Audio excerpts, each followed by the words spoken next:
dalam rancanganmu yang dulu ku tertawan, kini ku dibebaskan hanya oleh anugerah dan pengorbananmu. Kini ku dilayakkan untuk menjadi saksimu.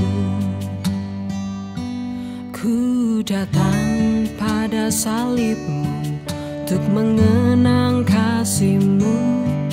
Kau relakan nyawamu agar ku diselamatkan. Tubuhmu yang tersalib sebagai korban tebusan untuk hapuskan dosaku. Darahmu yang tercurah membasuhku, sucikanku. Tiada kasih yang melebihi pengorbananmu di atas Kalvari.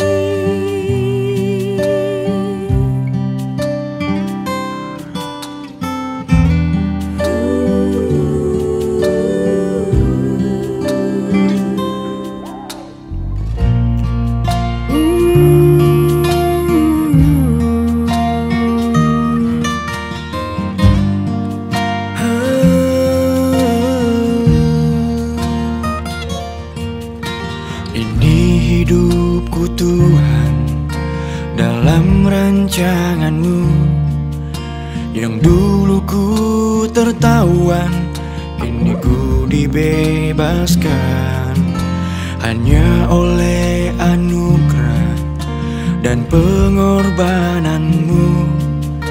Kini ku dilayakkan untuk menjadi saksimu. Ku datang pada salibmu untuk mengenang kasihmu. Kau relakan nyawamu agar ku diselamatkan. Tubuhmu yang tersalib sebagai korban tebusan untuk hapuskan dosaku. Darahmu yang tercurah membasuhku, sucikanku. Tubuhmu yang tersalib sebagai korban tebusan untuk hapuskan dosaku. Darahmu yang tercurah membasuhku, sucikanku, membasuhku, sucikanku, membasuhku, sucikanku. Tiada kasih yang melebihi pengorbananmu di atas Kalvari.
Salam damai sejahtera bagi kita semua. Mari Bapak Ibu Saudara, kita mau persiapkan hati kita untuk beribadah pagi hari ini. Kita bawa ucapan syukur kita dan pujian kita kepada Dia, Allah yang ada di tengah-tengah kita.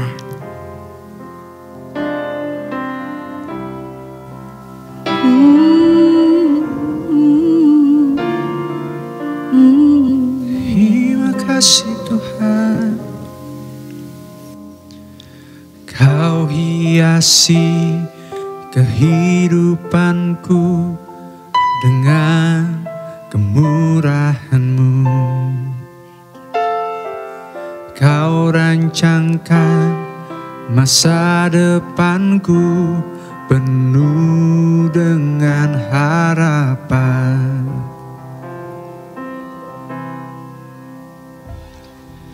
Kau hiasi kehidupanku dengan kemurahan-Mu. Kau rancangkan masa depanku penuh dengan harapan. Aku ada saat ini, semuanya karena kasih-Mu. Aku hidup hari ini, semua berkat kemurahan-Mu. Terima kasih Yesus, Engkau sangat baik, teramat baik bagiku. Terima kasih Tuhan, Engkau rancangkan pada kami rancangan yang penuh dengan damai sejahtera.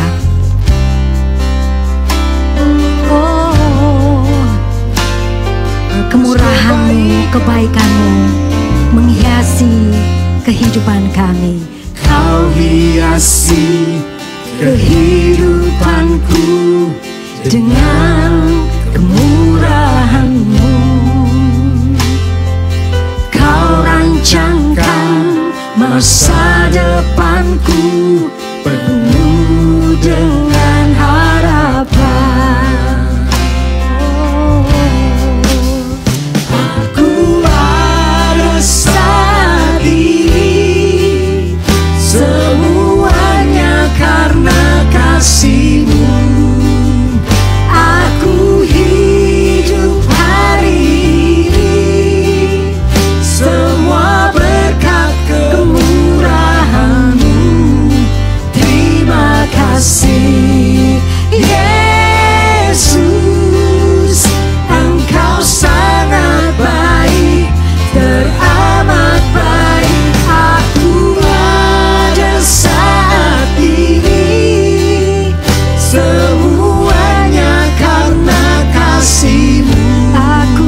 kasih Tuhan. Rancangan damai sejahtera yang Kau berikan bagi kami, bukan rancangan kecelakaan. Oh, kami bersyukur padamu. Oh, katakan, aku ada saat ini, semuanya karena kasih-Mu. Aku hidup karena kemurahan-Mu. Oh, semua berkat kemurahan-Mu. Terima kasih Yesus, Engkau sangat baik, teramat baik bagiku. Berkat kemurahan-Mu dan kasih-Mu kami ada. Aku ada saat ini, semuanya karena kasih-Mu.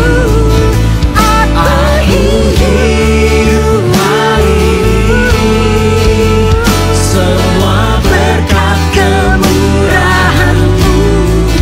Terima kasih Yesus, Engkau sangat baik, Segenap hati kami kasih Yesus, Engkau sangat baik, teramat Thank you, Lord.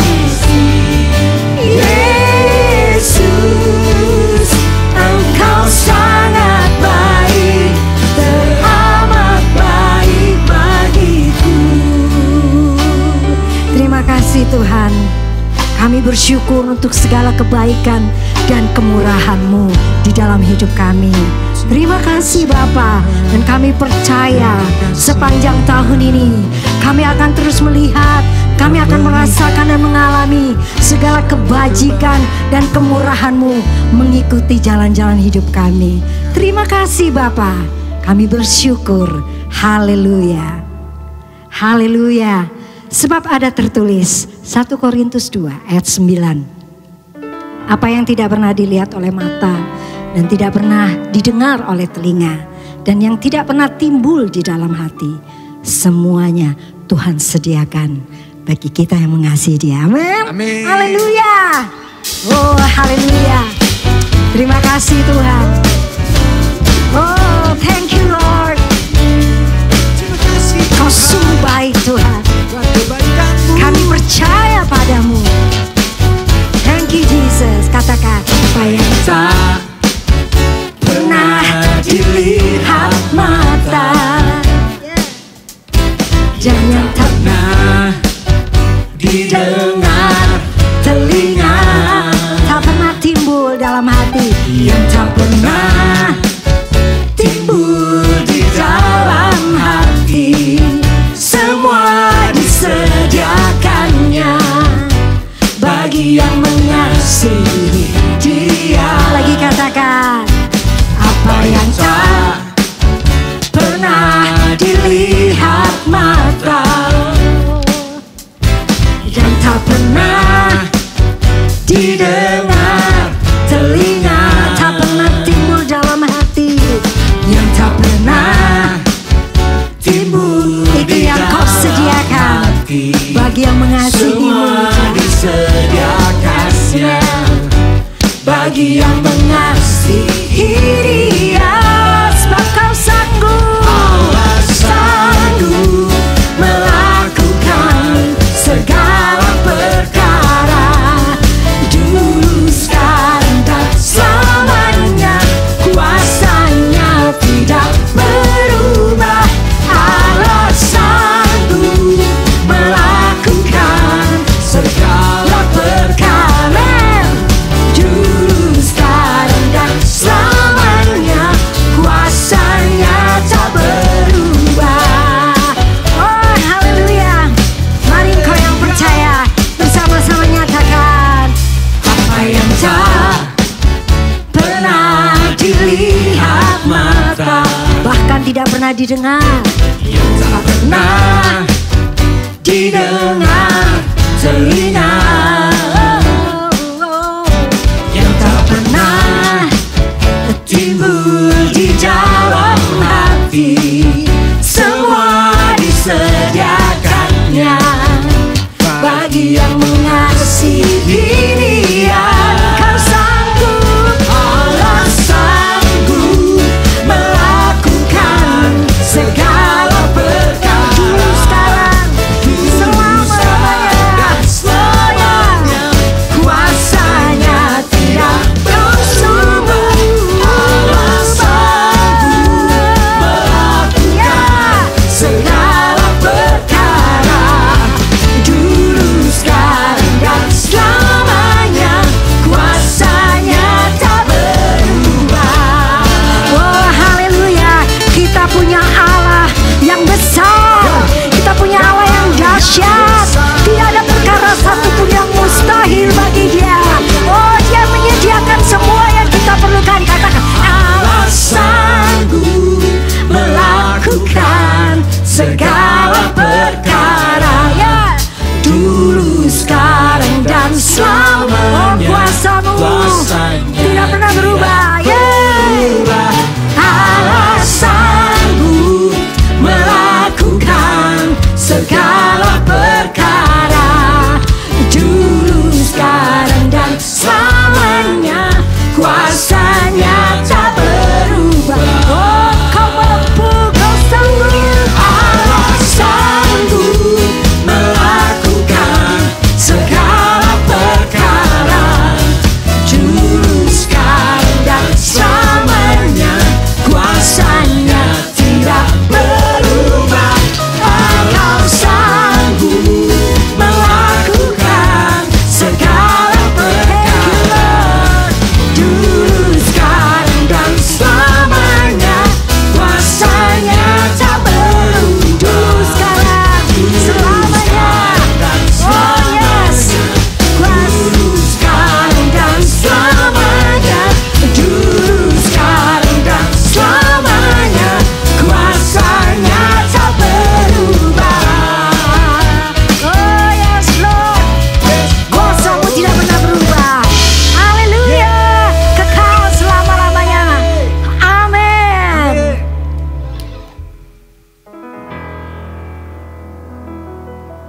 Shalom Bapak Ibu terkasih di dalam Tuhan.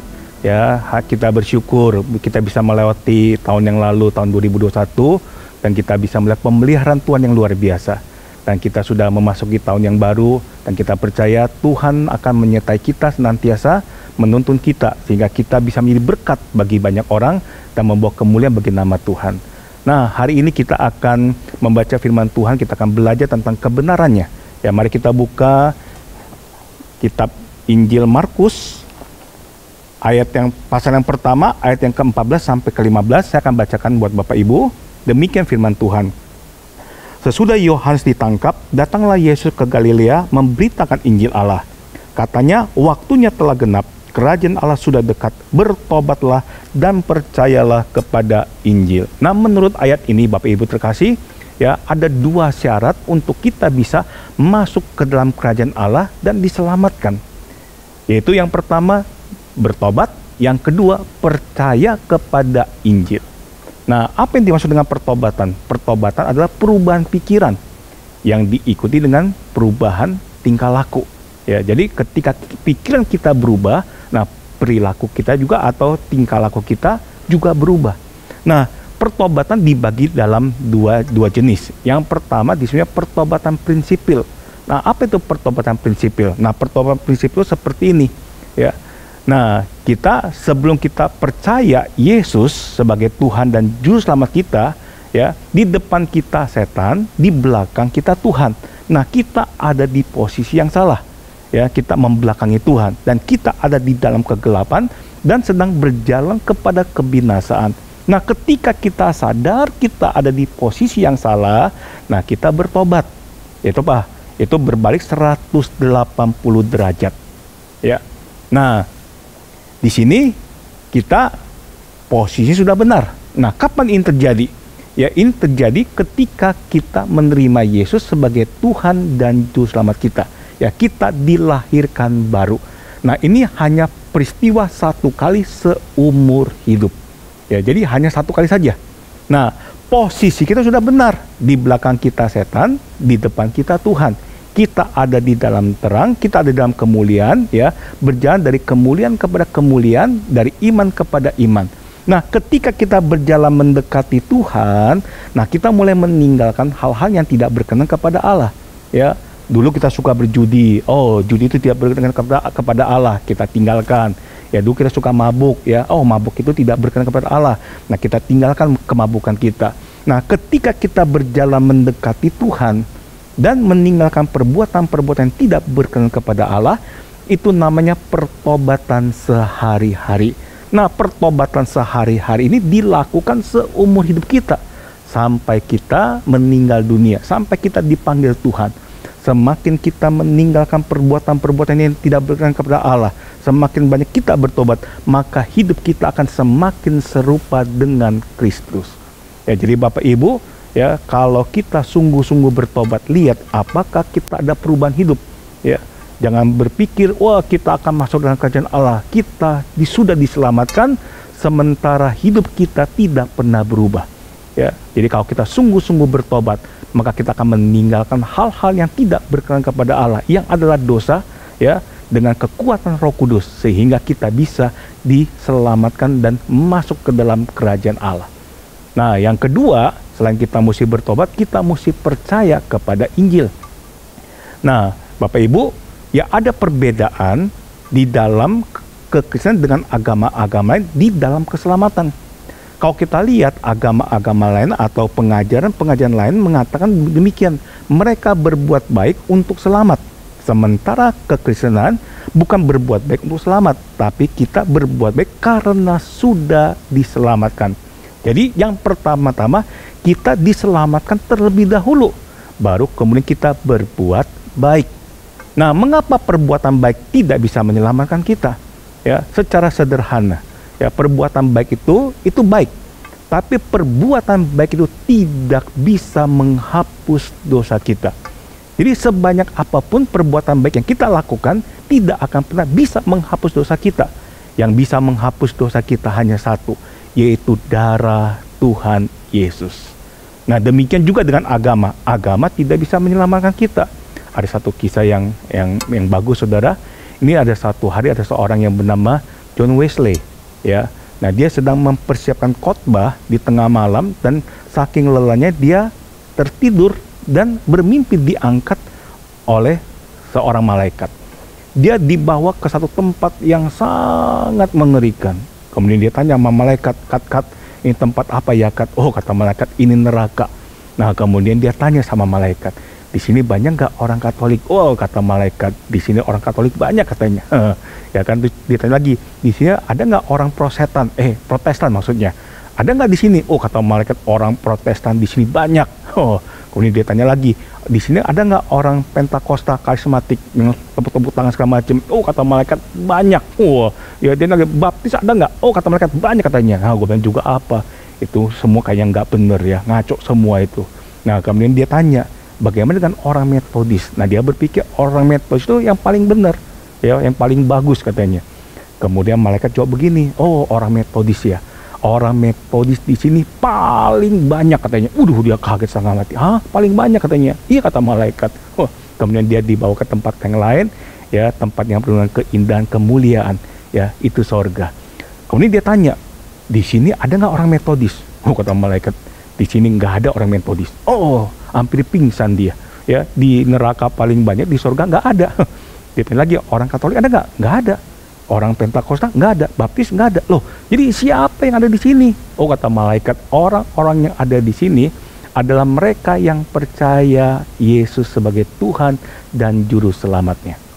Jadi Bapak Ibu, kita lihat di sini bahwa agama tidak menyelamatkan kita. Yang menyelamatkan kita bukan kepercayaan kita kepada agama, tapi yang menyelamatkan kita adalah kepercayaan kita kepada pribadi Yesus Kristus Tuhan. Itu yang menyelamatkan kita. Ya. Ingat sudah, di dalam kekristenan Tuhan sudah menyediakan keselamatan bagi setiap kita. Dan keselamatan itu disediakan hanya ada di dalam Yesus. Kisah Rasul 4 ayat yang ke-12 berkata demikian, dan keselamatan tidak ada di dalam siapapun juga Sebab di bawah kolong langit ini tidak ada nama lain yang diberikan kepada manusia yang olehnya kita bisa diselamatkan. Jadi untuk kita bisa diselamatkan, kita tidak perlu melakukan apapun juga. Hanya satu, yaitu percaya ya kepada Yesus yang tersalib. Jadi bukan karena apa yang kita lakukan kita diselamatkan, tapi karena apa yang Yesus lakukan maka kita diselamatkan. Bukan karena jasa-jasa kita, ya, tetapi karena jasa-jasa Kristus maka kita diselamatkan. Jadi sekali lagi, tidak ada apapun yang kita bisa perbuat untuk kita bisa diselamatkan. Ya, kita hanya percaya saja. Nah, Bapak Ibu, kita mesti menyadari betapa sombongnya manusia, ya, yang ingin menyelamatkan dirinya dari murka Allah, ya, tanpa menyadari ketidakmampuannya, dan betapa bodohnya manusia yang tidak mau percaya bahwa keselamatan sudah diselesaikan oleh Kristus di kayu salib. Ya, jadi Bapak Ibu, ya, tidak ada andil manusia untuk dia bisa diselamatkan. Semuanya hanya adalah karya dan kemurahan Allah semata-mata. Yang Tuhan minta itu hanya kita percaya kepada Dia. Nah, pertanyaannya, Bapak Ibu, kalau ada orang bertanya demikian, ada berapa jalan keselamatan? Ya. Nah, ada yang berpendapat ada 2 jalan keselamatan. Ya, di dalam Perjanjian Lama, ya, seseorang diselamatkan itu karena mereka melakukan perbuatan, ya, ketaatan kepada hukum Taurat. Sementara di dalam Perjanjian Baru, manusia diselamatkan karena iman. Ya, jadi ada 2 jalan keselamatan.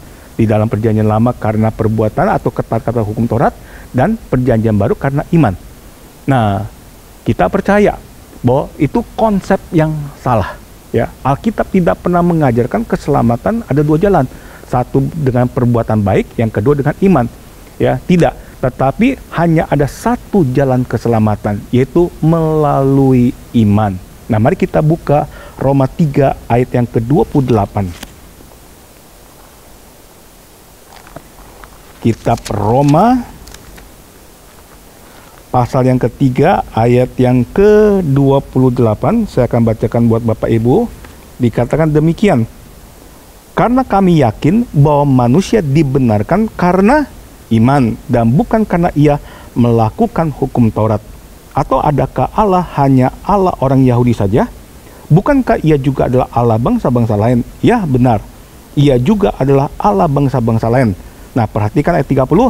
Artinya kalau ada satu Allah yang akan membenarkan baik orang-orang bersunat karena iman maupun orang-orang tak bersunat juga karena iman. Nah, jadi Alkitab mengatakan kepada kita, ya, dia menegaskan bahwa tidak ada orang yang dibenarkan karena melakukan hukum Taurat. Tidak ada. Ya. Tetapi Allah yang satu, ya, dia membenarkan baik orang-orang bersunat, yaitu orang-orang Yahudi, ya, orang-orang dalam Perjanjian Lama, itu karena iman. Nah, Allah yang satu juga membenarkan orang-orang tidak bersunat, yaitu orang-orang non-Yahudi, ya, berdasarkan iman. Jadi baik Perjanjian Lama maupun Perjanjian Baru mengajarkan kepada kita Allah itu membenarkan kita, menyelamatkan kita bukan karena perbuatan ketaatan kepada hukum Taurat, tetapi karena iman, yaitu percaya kepada Yesus. Nah, tapi pertanyaannya, ya, percaya kita itu, iman kita itu mesti benar.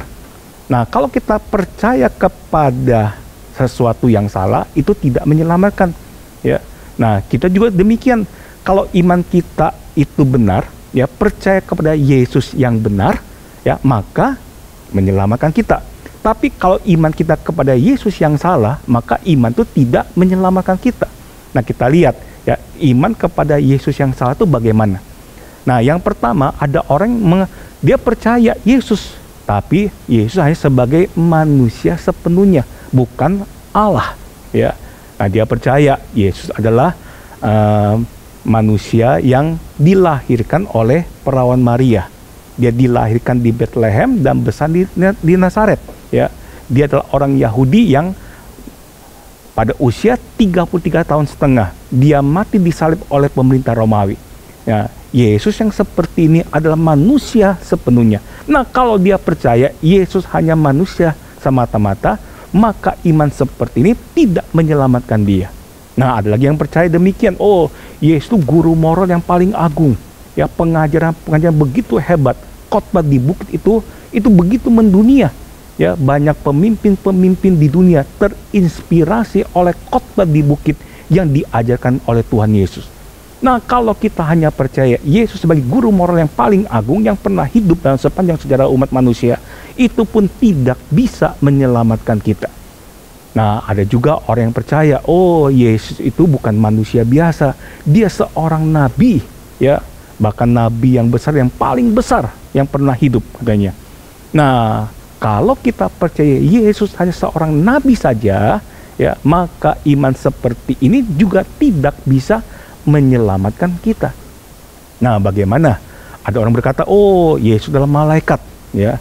Ada beberapa orang percaya, yaitu misalnya bidat-bidat Mormon juga percaya Yesus adalah malaikat, ya. Dia bukan Allah, dia malaikat, saudaranya Lucifer katanya. Nah, kalau kita percaya Yesus adalah malaikat, ya, itu pun iman yang tidak menyelamatkan kita, ya. Nah, bagaimana kalau ada orang percaya Yesus adalah Allah, ya? Nah, kalau dia hanya percaya Yesus adalah Allah, tapi tidak pernah datang menjadi manusia, nah iman seperti ini pun iman yang tidak menyelamatkan kita. Ya, jadi Bapak Ibu lihat, ya. Jadi kalau dikatakan dia percaya pada Yesus sebagai manusia, guru moral yang paling agung, ya kan, kemudian dia seorang nabi, malaikat, bahkan Allah, ya, yang tidak menjadi manusia, ya, maka iman semacam ini adalah iman yang tidak menyelamatkan. Kenapa? Karena Yesus seperti ini bukanlah Yesus Alkitab. Ya, Yesus Alkitab adalah Allah yang datang menjadi manusia. Ya, dia bukan manusia menjadi Allah. Tidak mungkin manusia menjadi Allah, tapi adalah mungkin Allah menjadi manusia. Nah, kita percaya Yesus Tuhan kita adalah Allah yang datang menjadi manusia. Nah, kita akan lihat, yang pertama, supaya kita punya iman yang menyelamatkan, yaitu kita mesti percaya kepada pribadi Yesus. Ya, nah, kita percaya Yesus adalah Allah yang datang menjadi manusia. Ya, nah, saudara, kita harus percaya, ya, Yesus adalah Allah. Ya, nah, dia dikatakan apa? Ketika dia datang menjadi manusia, disebutnya inkarnasi. Nah, kitab Matius pasal yang pertama ayat 25 berkata demikian. Ya, dia mengatakan Immanuel. Artinya apa? Allah menyertai kita. Yesus datang menjadi manusia, ya, kemudian dia tinggal di tengah-tengah kita dan dia menyertai kita. Disebutnya Allah menyertai kita. Jadi Yesus adalah Allah. Ya. Nah, tapi ada orang berkata demikian. Yesus nggak pernah berkata. Coba lihat, dia di dalam perjanjian baru nggak pernah ada kalimat seperti ini. Akulah Allah dan sembahlah aku. Ya, jadi saudara kalau lihat di YouTube itu ada perdebatan, ya, yang berkata demikian. Nggak pernah Yesus menyatakan diri sebagai Allah. Pernah nggak coba lihat? Dia berkata akulah Allah dan sembahlah aku. Ya, kalau ada katanya, saya akan jadi pengikut Yesus katanya. Nah, saudara, ya, ini pernyataan seperti ini adalah pernyataan yang keliru, yang sesat, ya. Nah, kenapa? Kalau hanya berdasarkan pengakuan atau statement seseorang menjadi seperti apa yang diakui, itu kacau sekali.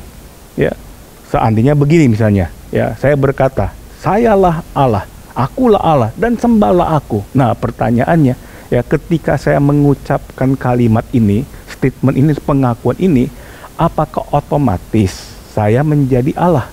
Sayalah Allah, sembahlah aku. Nah, saudara, tentu saudara tidak akan pernah mau percaya kan bahwa saya adalah Allah dan saudara akan menyembah saya berdasarkan pengakuan saya, ya kan? Nah, kalau hanya berdasarkan pengakuannya saja, wah, banyak orang akan mengaku dia Allah, ya. Nah, banyak orang juga akan menyembah dia sebagai Allah kalau hanya berdasarkan pengakuannya semata-mata.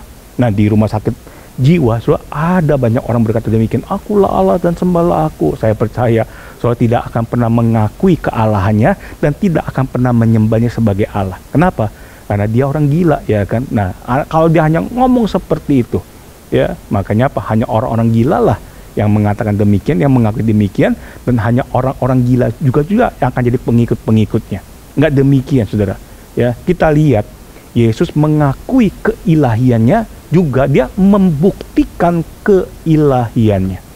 Nah, ada banyak bukti di Alkitab yang membuktikan bahwa Yesus adalah Allah. Tapi kali ini saya akan menunjukkan 3 bukti bahwa Yesus adalah Allah. Yang pertama, kita lihat apakah sifat-sifat Allah itu ada pada Yesus. Ya, kalau sifat-sifat Allah tidak ada pada Yesus, maka dia bukan Allah. Tapi kalau sifat-sifat ini ada pada Yesus, ya, nah kemungkinan besar memang dia adalah Allah. Ya. Nah, jadi yang pertama kita lihat Allah tidak pernah berdosa. Nah, bagaimana dengan Yesus? Apakah Yesus tidak berdosa? Ya. Nah, mari kita buka Yohanes pasal 8 ayat yang ke-46. Yohanes pasal yang ke-8 ayat yang ke-46. Dikatakan demikian, siapakah di antaramu yang membuktikan bahwa aku berbuat dosa? Apabila aku mengatakan kebenaran, mengapakah kamu tidak percaya kepadaku? Saudara, ini satu tantangan yang sangat hebat, yang belum pernah dilakukan oleh siapapun juga di dunia selain Yesus Kristus. Dia memberikan tantangan, ya, bukan di hadapan sahabat-sahabatnya. Dia memberikan tantangan kepada musuh-musuhnya, ya, orang-orang yang membenci dan memusuhinya. Ya, dia berkata apa? Siapa di antara kalian bisa membuktikan aku berdosa?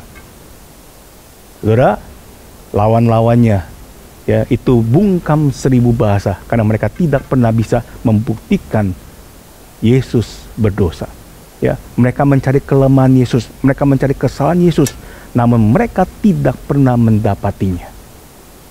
Saudara, kalau kita ingat peristiwa tentang pengadilan Pilatus, saudara, ya, mereka membawa Yesus untuk diadili. Pertanyaannya, dosa apa, kejahatan apa yang dilakukan oleh Yesus? Ya, kalau kita lihat baca ceritanya, saudara, ya, tidak ada kejahatan, tidak ada dosa yang membuat Yesus itu layak untuk diadil dan dihukum mati. Nggak ada. Pilatus pun berkata demikian, ya, aku tidak mendapati kesalahan apapun sebanyak 3 kali. Kejahatan apa, saudara, yang Yesus lakukan? Ya, tanda kutip, saudara, ya, dia menyatakan diri sebagai Mesias. Ya, kemudian apa? Dia menyatakan dirinya, dia menyamakan dirinya dengan Allah. Ya, sehingga dia berkata bahwa dia adalah Allah. Ini yang membuat orang-orang Yahudi itu begitu, saudara, begitu radikal, ya. Dia begitu marah kepada Yesus. Kenapa? Karena orang Yahudi itu dia percaya kepada satu Allah. Dia percaya namanya monoteisme ketat. Hanya ada satu Allah. Nah, kalau Yesus mengaku Allah, berarti ada 2 Allah. Nah, kalau 2 Allah itu berarti politeisme. Ya. Nah, berarti itu apa? Penghujatan kepada Allah. Ini yang membuat geram orang-orang Yahudi, sehingga dia ingin apa? Membunuh Yesus. Ya.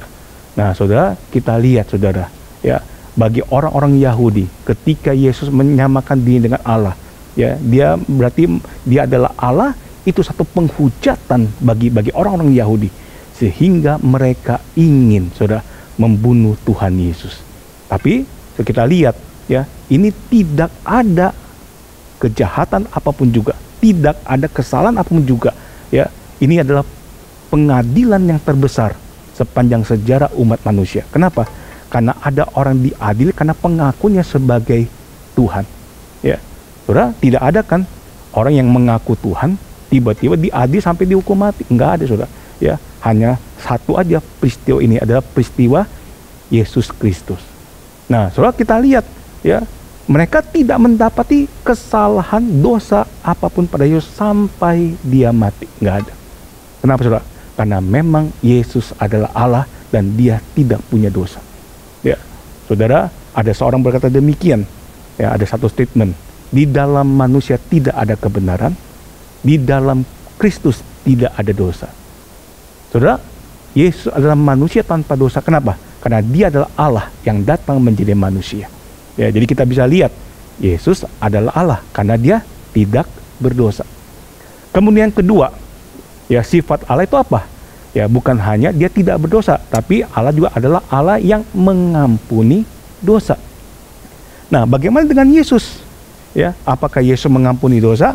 Mari kita buka, ya, di kitab Lukas, saudara. Ya, Nanti kita baca kitab Lukas pasal yang kelima.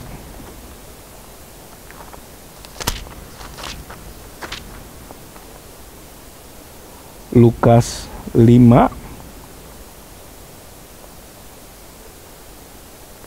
ayat yang ke 21. Ya, dikatakan demikian. Tetapi ahli-ahli Taurat dan orang-orang Farisi berpikir dalam hatinya, siapakah orang yang menghujat Allah ini?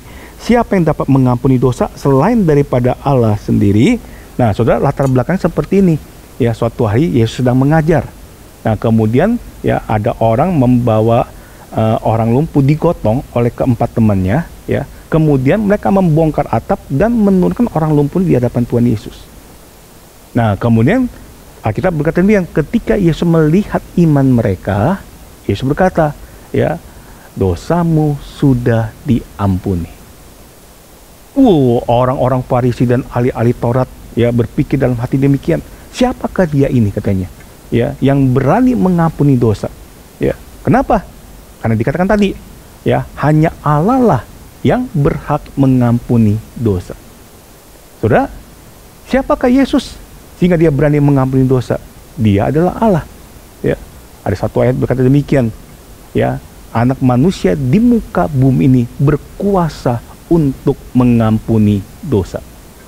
Dia menyatakan keilahiannya, dia menyatakan kealahannya. Dia Allah, maka dia berhak mengampuni dosa. Saudara, ya, hak untuk mengampuni dosa itu adalah hak istimewa Allah.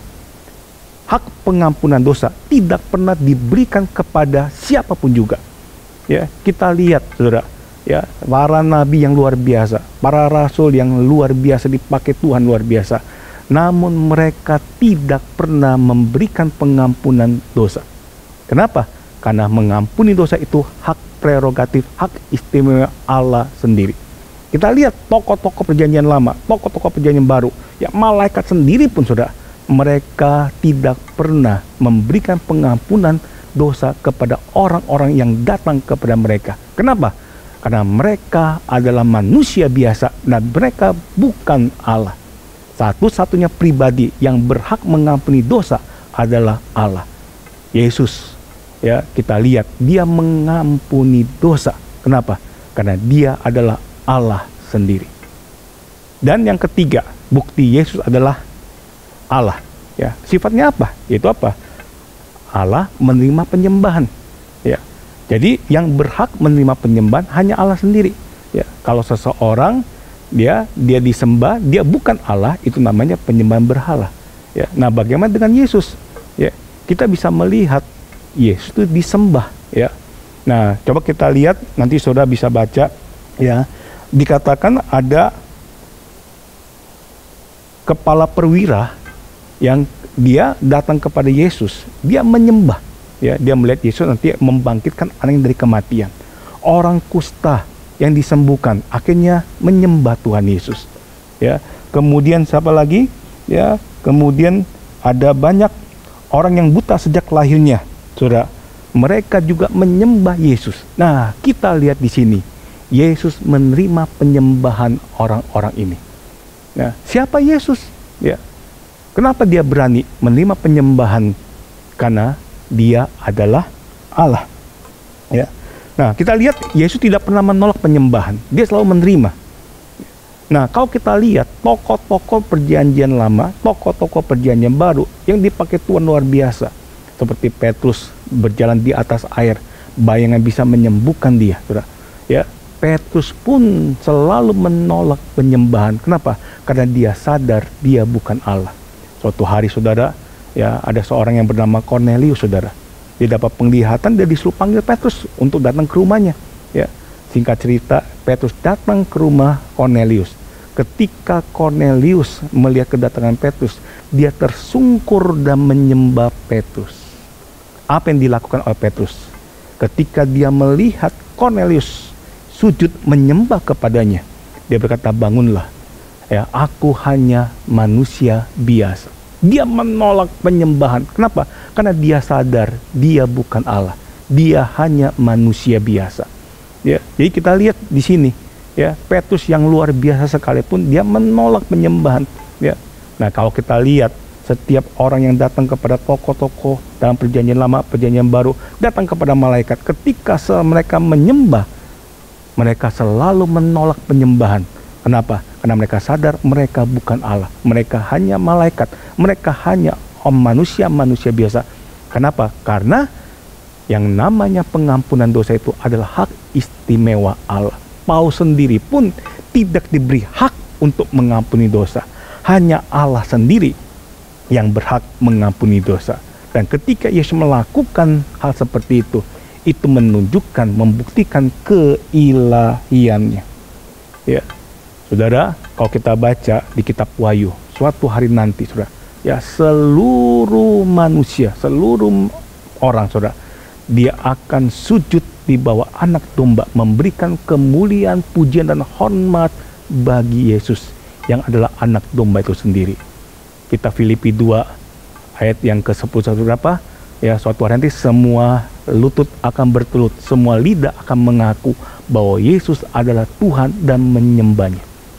Saudara, kalau kita nonton American Idol atau Australian Idol, saudara, ya, itu sudah ketika seseorang tampil di atas panggung, dia nyanyi begitu luar biasa, atau tidak mengadakan atraksi yang sungguh mengagumkan, saudara.